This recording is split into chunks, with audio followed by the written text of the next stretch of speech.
अस्सलाम वालेकुम जी। Welcome to my channel day by day with Sundas. अल्हम्दुलिल्लाह फॉर अ ब्यूटीफुल डे, क्योंकि आज मेरे घर आ रहे थे गेस्ट। और फिर आपको पता है रूटीन तो वही होती है, लेकिन मैंने स्टार्ट किया अपना व्लॉग अपनी रूम की क्लीनिंग से। यहाँ पे मैंने बेड कवर चेंज करना था और ये शीट मैंने सेंटर में थोड़ी सी बिछाई होती है, क्योंकि कभी बच्चे का डायपर लीक हो जाता है या पानी वगैरह गिर जाता है, तो प्रोटेक्शन के लिए इंशाल्लाह मैं फुल बेड की चेंज करूँगी। मेरा पूरा प्लान है। फ़िलहाल तो आप देखें कि मैं इतनी ज़्यादा हैप्पी थी कि मैंने इतनी ब्राइट कलर की जो है वो बेडशीट निकाली और उसको स्प्रेड किया है बेड पे। और ये प्यारी तो लग रही है, लेकिन कभी कभी मेरा दिल करता है कि ऐसे ब्राइट कलर्स हों, वरना मुझे लाइट कलर्स बहुत ज़्यादा अट्रैक्ट करते हैं। ब्राइट कलर्स कंपैरेटिवली मुझे इतने पसंद नहीं हैं, लेकिन अब बच्चे हैं तो मुझे डार्क कलर्स और ब्राइट कलर्स की चीज़ें लेनी पड़ती हैं, क्योंकि बच्चे जो हैं वो जल्दी ख़राब कर देते हैं। तो अब मैंने जो बेड कवर्स लिए हैं वो थोड़े मीडियम से हैं कलर टोन्स में।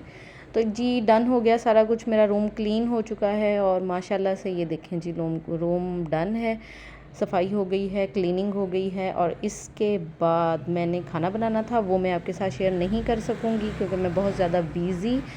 तो मैंने बनाने थे आलू वाले चावल और साथ में बनाने थे चने।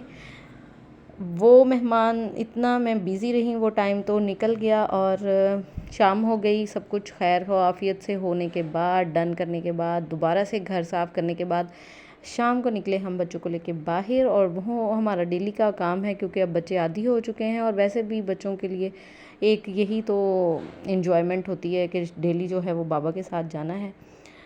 तो डेली क्लाउडी वेदर हो जाता है, कभी बारिश तो नहीं होती है सच हमारी सिटी में, लेकिन हब्स की वजह से ना ऐसा वेदर अच्छा नहीं लगता आजकल मुझे तो। खैर अल्लाह ताला से दुआ है कि बारिशें जो हैं वो रहमत वाली हों। अच्छा, मैं यहाँ पे एक बात करना चाहूँगी कि मैं रोड पे जब भी जाती हूँ मुझे एक चीज़ बहुत ज़्यादा इरिटेट करती है, वो ये हेडलाइट्स हैं लोगों की, गाड़ियों की, बाइक्स की। इतनी ज़्यादा ब्राइट लाइट होती है कि जैसे हम अगर गाड़ी के अंदर हैं तो भी हमारी आंखें जो हैं वो फुल ओपन नहीं हो सकती हैं। एकदम लगता है जैसे सारा जो मंज़र है वो धुंधला गया है। और अगर हम बाइक पे भी हैं, डायरेक्ट आइज़ को इस तरह की लाइट बहुत ज़्यादा इरिटेट करती है। मुझे इस लोगों की इस लॉजिक की समझ नहीं आती। आपको नज़र आ रहा होगा अभी इतना अपनी रात भी नहीं थी। खैर ये तो लोगों का मसला है, हम क्या कर सकते हैं। तो जी हम आ गए थे बेकरी पे, बच्चे लेने चले गए थे कोई चीज़ और मैं बैठी थी गाड़ी में, क्योंकि मैं दिन की बहुत ज़्यादा थकी हुई थी। मेरा मूड नहीं था कि मैं खुद जाऊं, हालांकि मैं भी बेकरी से कुछ शॉपिंग कर लेती होती हूँ। मैं यहाँ बच्चों का वेट कर रही थी। बच्चे एज़ यूजुअल बहुत ज़्यादा टाइम लेते हैं सिलेक्शन में, ये नहीं लेना वो लेना है, ये नहीं करना वो करना है। तो उनके बाबा जान लेके गए हुए थे, देखें अब वो क्या लेके आते हैं। फाइनली अब्दुल हादी अपनी चीज़ सिलेक्ट करके आ चुका है और वो आपके सामने देखिएगा, आगे पहले अपनी चीज़ दिखाता है और फिर बैठता है। तो वो पहले कह रहा था कि बस मेरी आइसक्रीम देख लें, मैं आइसक्रीम लेके आया हूँ। और स्वेटिंग से उसका बुरा हाल था, क्योंकि गर्मी और हब्स ने बहुत ज़्यादा बस कराई हुई है आजकल। तो ये वो कह रहा है कि बस आइसक्रीम ओपन कर दें और इसको अब जल्दी होती है। मेरे लिए भी आइसक्रीम लेके आया था। मेरे हस्बैंड को ये बेकरी आइटम्स, केक, रस वगैरह टी टाइम में ना लेने अच्छे लगते हैं, तो वो लेके आए थे।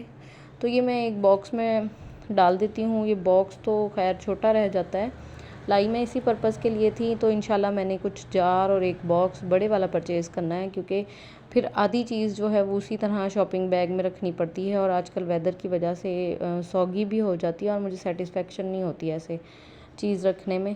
तो इंशाल्लाह वो तो परचेज़ करूँगी। ये मैं जितने आ रहे थे इसमें ये रख रही थी, बाकी कुछ बच जाएंगे। तो फ़िलहाल तो टाइम ऐसे ही स्पेंड करना पड़ेगा, क्योंकि मार्केट जाऊंगी इंशाल्लाह। तो फिर एक दो जार और भी लेके आने हैं, कोई एयर टाइट अच्छे वाले बड़े वाले जार लेके आऊँगी। तो बस ये किचन की चीज़ें कभी पूरी नहीं होती। मैं अपनी तरफ से करती हूँ कि अब कुछ नहीं लाना, लेकिन कुछ ना कुछ नीड जो है वो होती है। यहाँ पे ये देखें कि अभी थोड़े से बच गए हैं और इसको मैं बंद कर दूँगी। अब जो बच गए हैं उनको ऐसे ही रखूँगी जब तक न्यू जार परचेज़ नहीं होता। और जी यहाँ पे बन रहा है एक फ़ेस मास्क और फेस वॉश। मैं ये बताऊंगी कि ये रेमेडी जो है ये है मरियम परवेज़ की और आजकल बड़ी सुपर हिट जा रही है। तो मैंने भी बनानी थी, 4 दिन से मैं वेट कर रही थी टाइम निकाल के बनाऊं। तो अब नाइट में फाइनली मैंने इंग्रेडिएंट्स इकट्ठे कर लिए थे और मैं आप लोगों को ये नहीं बताऊंगी कि ये इंग्रेडिएंट्स फॉर क्या हैं।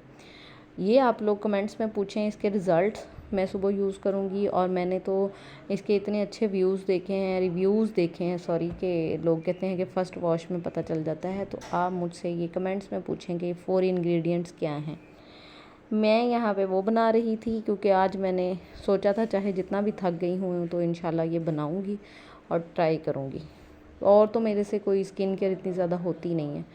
खैर जी, ये हो गया है डन और मैं आप लोगों के साथ शेयर करूँगी कमेंट्स में। Thanks for watching. अल्लाह हाफिज़।